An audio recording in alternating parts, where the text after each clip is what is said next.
Dan Allah menjanjikan kekal dalam kitabnya dalam surah Ibrahim, la in syakartum la azidannakum. Kalau kalian bersyukur maka pasti aku akan tambah. Namun kembali saya ingatkan, dan hampir di setiap kita mulai kajian selalu mengingatkan, karena judul kita adalah kunci sukses di alam kubur.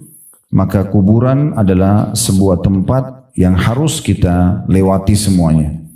Bagaimanapun Bapak Ibu menjaga kesehatannya, kemudian menjaga makanannya, olahraga, istirahat yang cukup, namun di saat ajal datang pasti semua kita akan meninggal dunia. Dan semua yang apa kita lakukan selama di dunia, kalau sudah sesuai dengan perintah Allah Subhanahu wa taala, maka tentu saja kita akan mendapatkan balasan kebaikannya. Dan siapapun yang melakukan perbuatan buruk dari yang hal-hal melanggar apa yang Allah telah larang, maka juga dia akan mendapatkan hukumannya. فَمَنْ يَعْمَلْ مِثْقَالَ ذَرَّةٍ خَيْرًا يَرَهُ. Siapa yang buat seperti biji sawi dari kebaikan, maka akan diperlihatkan dan akan dia dapat balasannya. وَمَنْ يَعْمَلْ مِثْقَالَ ذَرَّةٍ شَرًّا يَرَهُ. Dan siapa yang berbuat seperti biji sawi dari keburukan akan diperlihatkan dan juga akan dipertanggungjawabkan atau diberikan hukumannya. Setiap orang di antara kita, Bapak Ibu sekalian, bertanggung jawab tentang dirinya sendiri. Dia yang melakukannya, maka dia akan mendapatkan balasannya. Maka jeli-jelilah dalam memilih perbuatan, pergaulan, sikap, akhlak. Semua ini kita harus menentukan yang terbaik. Dan Islam sudah mengajarkan kepada kita semua yang baik-baik. Kalau Bapak Ibu coba menjadi seorang muslim dan muslimah yang baik, dipastikan hidup kita akan sempurna.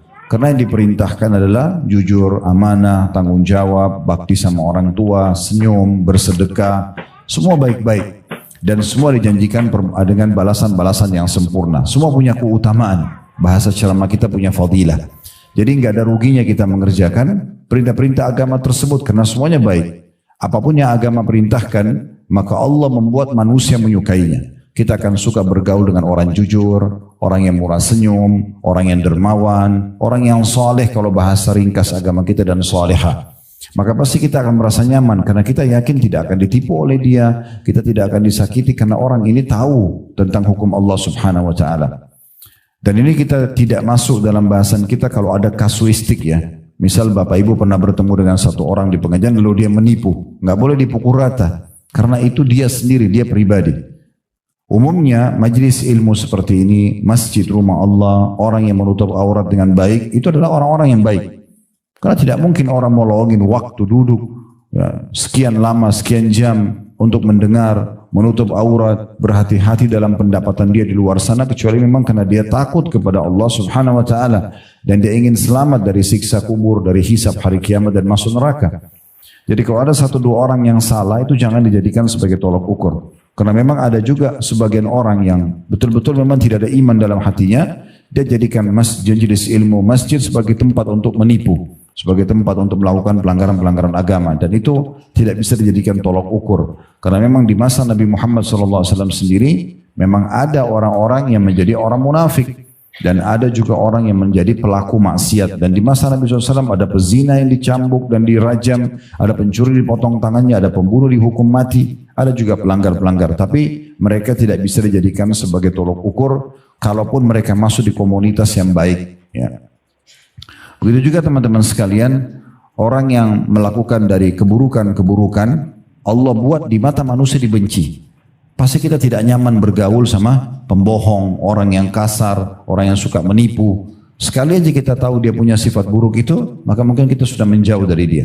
Allah buat memang perbuatan-perbuatan buruk yang Allah haramkan dibenci oleh manusia. Jadi kalau Bapak Ibu sekalian menjadi wanita yang saleh dan laki-laki yang saleh, pastikan Anda akan dicintai oleh makhluk dan dicintai oleh Allah Subhanahu wa taala. Dan kalau Anda buat pelanggaran-pelanggaran agama, Allah benci dan Allah buat makhluk benci. Makanya dalam sebuah hadis yang sahih kata Nabi SAW, kalau Allah mencintai seorang hamba karena kekuatan imannya, ilmunya dan amal solehnya, yang paling pertama Allah panggil Jibril alaihissalam. Lalu Allah mengatakan, hai Jibril, sungguhnya aku mencintai fulan, cintailah dia. Allah suruh Jibril mencintai kita. Kemudian lalu Jibril menyeru di langit sambil mengatakan, ya, sesungguhnya, dan disuruhkan juga di bumi, sesungguhnya Allah telah mencintai fulan, maka cintailah dia. Maka dia pun dicintai oleh seluruh makhluk di langit sana dan juga di bumi. Ya. maka Allah pun memberikan dia penerimaan di muka bumi. Maksudnya orang akan merasa nyaman, temannya banyak, keluarganya nyaman sama dia, selalu orang kenang kebaikan-kebaikannya. Nah itu cirinya Allah mencintai dia. Sebaliknya kalau Allah membenci seorang hamba karena banyaknya pelanggarannya, kemaksiatannya, suka dusta, suka mengganggu, suka menipu dan segala macam hal. Kalau Allah membencinya, maka Allah akan memanggil Jibril alaihissalam. Lalu mengatakan, hai Jibril, aku membenci fulan, bencilah dia. Maka Jibril membencinya. Lalu Jibril menyeru di langit sana, bahwasanya Allah membenci si fulan, maka bencilah dia. Maka Allah buat seluruh makhluk di langit membencinya. Dan juga tentunya orang-orang di bumi pun banyak yang tidak menyukainya. Dan pasti dia akan selalu kena efek jerah. Tidak ada orang yang melakukan pelanggaran agama tidak dijerahkan, tidak mungkin. Dia sering bohong misalnya, pasti akan kebongkar. Dia sering menipu, pasti akan kebongkar. Dia ganggu orang, pasti akan kebongkar. Dan akan mempermalukan diri dia sendiri. Itu semua tujuannya supaya dia berhenti dari kesalahan dia. Kalau tetap saja dia lakukan, dia pindah misalnya dari kota ke kota yang lain, di sana lagi dilakukan, di sana juga akan diperhinakan. Terus begitu, sampai akhirnya puncaknya dihukum, disiksa kubur dan juga di akhirat sana. Ingat teman-teman sekalian, saya bukan menakut-nakuti, tapi semua kuburan yang Bapak Ibu biasa lewatin, gundukan tanah dan batu nisan, itu manusia yang sama dengan kita di dalam sana. Dan kita pun akan sama dengan mereka. Kalau hari ini kita mengkafani saudara kita, kerabat kita, kalau kita memikulnya di geranda dan disolati jenazah yang lalu diantar ke kuburan, kemudian menjadi kenangan manusia beberapa hari saja, oh ibu itu, oh bapak itu, habis itu selesai, akan hilang semua kenangan dia. Rumah dia hanya dikenang beberapa waktu, oh itu rumah dia, oh itu pakaian dia, setelah itu diwaris, dibagi warisan, selesai. Orang tidak akan mengenang lagi rumah dia dan seterusnya. Maka beruntunglah orang yang cerdas memahami masalah ini, bagaimana dia punya persiapan-persiapan untuk menuju ke liang lahat itu. Setiap orang kita, kalau kita gambarkan rasionalnya, kita semua ini sedang berjalan, sama-sama berjalan, di depan kita ini ada liang-liang lahat yang lubang. Dan siapa yang jatuh duluan, dia akan jatuh, tergantung ajalnya. Oleh karena itu beruntung orang yang selalu memikirkan masalah ini. Rabi' ibn Hutsaim rahimahullah, seorang ulama tabi'in yang sangat masyhur. Beliau sampai menggali liang lahat di belakang rumahnya. Untuk dia pribadi, bukan untuk dia dikubur ya. Hanya untuk muhasabah, introspeksi diri saja. Beliau setiap malam masuk di situ lalu kemudian membaca firman Allah Subhanahu wa taala dalam surah Al-Mu'minun, qala rabbirji'un la'alli a'malu salihan fima tarakt. Ya Allah, kembalikanlah aku ke dunia, ya hidup lagi. Ini bagi orang yang sudah meninggal, apalagi dalam keadaan kafir, dia nyesal-nyesal. Lalu dia mengatakan, wahai Tuhanku, kembalikan aku di dunia. Semoga saja aku bisa melakukan amal-amal saleh yang dulu pernah aku tinggalkan. Tapi Allah mengatakan, kalla innaha kalimatun huwa qailuha wa min wara'i barzun ila yaumi yub'atsun. Itu hanya perkataan yang mereka ucapkan dan mereka sudah berada di alam yang ada barzakhnya. Barzakh itu berarti pemisah antara dia dengan kehidupan dunia. Jadi orang-orang di kuburan itu, walaupun dia manusia seperti kita biasa, tapi sudah nggak bisa buat apa-apa. Mereka berada di alam yang sendiri dan diletakkan oleh Allah dinding sehingga mereka tidak bisa interaksi sama kita lagi. Mereka tidak bisa lagi beramal, mereka tidak bisa lagi bertaubat, mereka tidak bisa lagi interaksi sama kita. Beruntunglah mereka yang sudah punya amal-amal yang mereka perbanyak semasa hidup sehingga menemani di kuburan, dan rugilah orang yang akhirnya menyia-nyiakan amal saleh. Juga kembali saya ingatkan, penyesalan di hari kiamat terjadi pada 3 orang. Yang pertama, yang abadi penyesalannya. Orang kafir, orang munafik, orang musyrik. Meninggal dalam keadaan ini menyesal abadi karena masuk ke neraka selamanya. Dikubur disiksa, di neraka disiksa dan tidak bisa keluar. Sampai dalam sebuah hadis yang sahih disebutkan, nanti ahli neraka akan memanggil para penjaga neraka dari kalangan malaikat, tolong minta sama Allah ringankan buat kami. Malaikat tidak jawab sekian puluh tahun, ya, nggak dijawab oleh malaikat. Terus disiksa 24 jam non-stop, tidak ada istirahatnya. Kalau penjara manusia di dunia ini masih ada waktu tidur, waktu istirahat, waktu ke kamar mandi, waktu makan, waktu olahraga. Di neraka nggak ada itu. Disiksa 24 jam dan non-stop. Nggak ada negosiasi. Mereka panggil malaikat puluhan tahun nggak dijawab. Setelah itu pun malaikat mengatakan jangan pernah kalian bicara. Nggak ada negosiasi. Tetap disiksa. Lalu mereka memanggil Allah Subhanahu wa taala, zat yang punya sifat Ar-Rahmanur Rahim, zat yang Maha Pengasih, Maha Penyayang. Mereka mengatakan, wahai Tuhan kami, tolonglah ringankan kami, keluarkan kami. Allah tidak menjawab mereka, kata Nabi Muhammad SAW, selama seumur dunia. Ya, umur dunia ini berapa miliar tahun? Ya, perlu kita tahu ya. Kita ini manusia makhluk terakhir Bapak Ibu sekalian. Sebelum kita sudah ada jin, sudah ada hewan-hewan, sudah ada air. Ini semuanya sudah ada sebelum kita. Ya, Allah sudah ciptakan. Makanya waktu Allah ciptakan Nabi Adam, iblis sudah ada, malaikat sudah ada. Dalam surah Al-Baqarah waktu iblis atau malaikat disuruh sujud, iblis menolak kan gitu. Jadi ini semua bukan hal yang baru gitu. Ya, semua ini sudah ada sebelumnya. Maka kita makhluk terakhir. Ya, dan kita harus paham masalah ini teman-teman sekalian supaya kita jangan sampai terlalaikan terus-menerus ya. Karena kalau terlalaikan terus-menerus akan menyesal nantinya. Akan sangat menyesal, bukan cuma menyesal, akan sangat menyesal nantinya. Jadi kita harus renungi sama-sama, kita harus punya persiapan betul-betul dan kita harus selamatkan diri kita. Karena kalau tidak jadi masalah, ya, kita akan jadi masalah buat diri kita sendiri. Perbanyak amal soleh dan kalau ada kesempatan dikasih umur, maka perbanyak taubat dari dosa-dosa yang lalu supaya tidak ada hisabnya nanti hari kiamat. Sebelum datang waktu kita tidak bisa lagi berbuat apa-apa, tidak bisa lagi kita selamatkan diri kita. Jadi penyesalan yang pertama adalah orang-orang kafir, munafik dan musyrik yang abadi. Mereka tidak bisa lagi keluar dari neraka itu dan disiksa selamanya. Lalu kita kembali ke riwayat tadi, maka mereka memanggil Tuhan mereka Allah, Zat yang Maha Pengasih dan Maha Penyayang, tapi Allah tidak menjawab mereka seumur dunia. Setelah itu pun Allah menjawab mereka, ikhsa'u fiha wa la tukallimun. Ya, terhinalah kalian di dalam neraka itu, tinggallah di situ selamanya dan jangan pernah kalian bicara dengan aku. Jadi setelah disiksa seumur dunia, Allah juga menjawab begitu. Karena banyak orang lupa. Mereka cuma tahu sifat Allah Ar-Rahman Ar-Rahim, Allah Maha Pengasih Maha Penyayang, tapi mereka lupa Allah juga Syadidul Iqab. Allah itu sangat berat siksaannya. Ya, Bapak Ibu bisa rasakan siksaan itu. Kita sekali bohong, bisa saja Allah buat kita gelisah sebulan. Siksaan Allah itu berat. Sekali orang buat salah, Allah buat dia masalah rumah tangganya misalnya sekian tahun. Banyak masalahnya. Padahal sebenarnya cuma karena masalah mungkin pernah bohong sekali, mungkin dia pernah menipu sekali, mungkin dia pernah mukul sekali, sudah cukup Allah buat dia berhari-hari gelisah. Ya, oleh karena itu jangan pernah anggap cuma satu sisi Allah Maha Pengasih Maha Penyayang dan lupa kalau Allah itu sangat berat siksaannya. Amal soleh dipelajari untuk diterapkan, dosa-dosa dipelajari untuk dijauhi. Ya, itu. Golongan kedua yang menyesal adalah orang-orang mukmin yang banyak dosanya sehingga dosanya lebih berat daripada amal solehnya. Dikenal dengan usatul mukminin. Jadi dia sholat, ya tapi dia juga masih berbuat dosa-dosa yang lain. Sehingga nanti pada saat ditimbang amalnya hari kiamat, dosanya lebih berat. Misalnya dosanya 10.000, amal solehnya 9.000. Dia harus disiksa dulu untuk membersihkan 1.000 atau 1.500 dosanya. Orang ini juga menyesal karena harusnya dia tidak perlu masuk ke neraka. Kalau dia tidak buat dosa itu kan dia bisa masuk ke surga langsung. Cuma penyesalannya tidak ada manfaatnya sampai nanti nikah bersih dosanya atau mendapatkan syafaat pertolongan yang Allah izinkan. Nah, golongan ketiga ini yang kita garis bawahi adalah orang-orang mukmin yang masuk ke surga.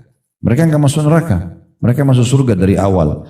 Tetapi banyak sekali amal-amal soleh yang mereka sia-siakan selama di dunia. Misalnya lewati kotak amal masjid nggak sumbang, lihat orang miskin nggak beri, azan dikumandangkan nggak sholat sunnah qobliyah misalnya, sunnah-sunnah lah, bukan yang wajib ya. Tapi nanti dia nyesal karena ternyata kalau dia kerjakan dia akan dapat derajat lebih tinggi dari apa yang dia dapatkan sekarang gitu. Cuma penyesalan itu tidak akan bermanfaat lagi karena sudah tidak bisa naik ke derajat itu. Mirip kalau komplek perumahan biasanya kan ada klaster-klaster ya. Ada klaster yang premiumnya, ada klaster tipe A, tipe B, tipe C gitu ya.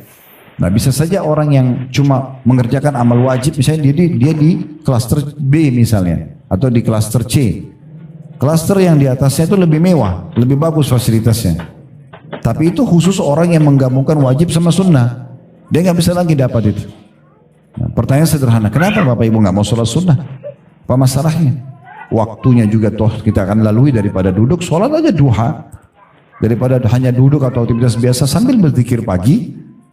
Kenapa nggak sholat ba'diyah? Kenapa nggak sholat malam? Masalahnya apa? Gitu kan? Orang lain bisa kerjakan, kenapa kita tidak kerjakan? Itu akan mendatangkan penyesalan nanti karena ternyata itu membawa derajat yang tinggi di surga. Nah, di antaranya yang kita bahas sebenarnya adalah berzikir kepada Allah. Banyak sekali orang anggap ini zikir ya sudahlah. Ya, mungkin habis sholat saya sudah cukup. Atau mungkin zikir pagi petang kalau ada yang baca sudah cukup. Padahal sebenarnya tidak cukup. Itu belum cukup. Ya, kita harusnya berzikir kepada Allah non-stop. Ingat satu-satunya ibadah yang tetap bertahan sampai di surga hanya zikir. Di surga nggak ada lagi sholat, nggak ada jihad, nggak ada lagi sedekah, nggak ada lagi haji, nggak ada semuanya. Yang ada cuma zikir saja. Bahkan nanti dalam riwayat tentang surga mereka akan diilhamkan tasbih, ya, sebagaimana kalian diilhamkan nafas. Jadi ahli surga tidak pernah berhenti. Seperti kita bernafas naik turun, kita sudah sampai kadang-kadang tidak sadari kalau kita sedang bernafas karena rutinnya. Nah seperti itu nanti ahli surga selalu berzikir.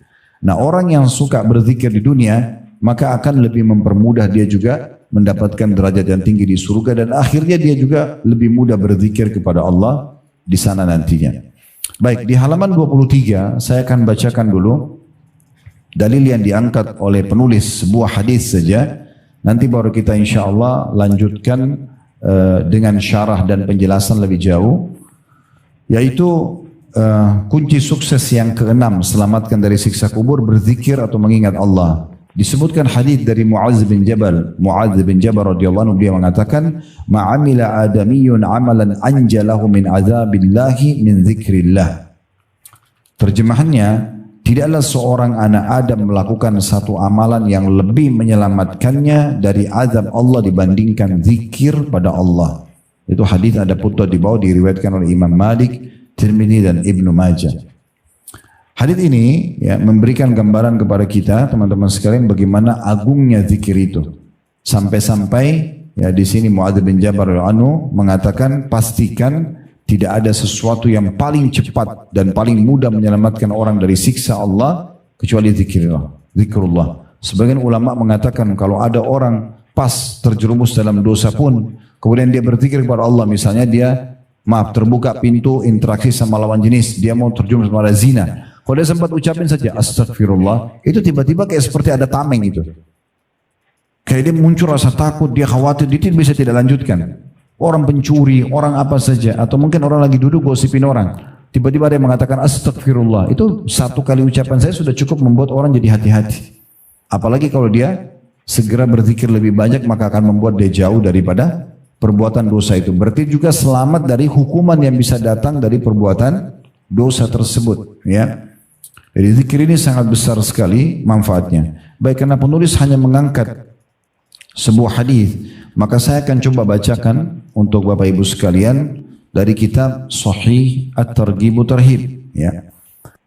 Beliau menyebutkan tentang adanya anjuran memperbanyak zikir kepada Allah Subhanahu wa taala.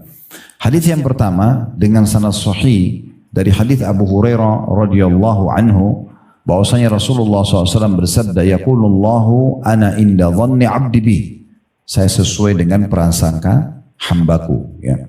Wa ana ma'hu idza dzakarani, dan aku akan selalu bersamanya kalau dia mengingatku, berzikir kepadaku, maka Allah akan selalu mendampingi kita. Sehingga kalau ada kebutuhan dipenuhi, ada kesalahan kita mohon maaf bisa dimaafkan, ada kejahatan yang akan menimpa kita bisa diselamatkan. Itu maknanya aku akan selalu bersamanya, menjaganya, melindunginya, memenuhi kebutuhannya kalau dia mengingatku.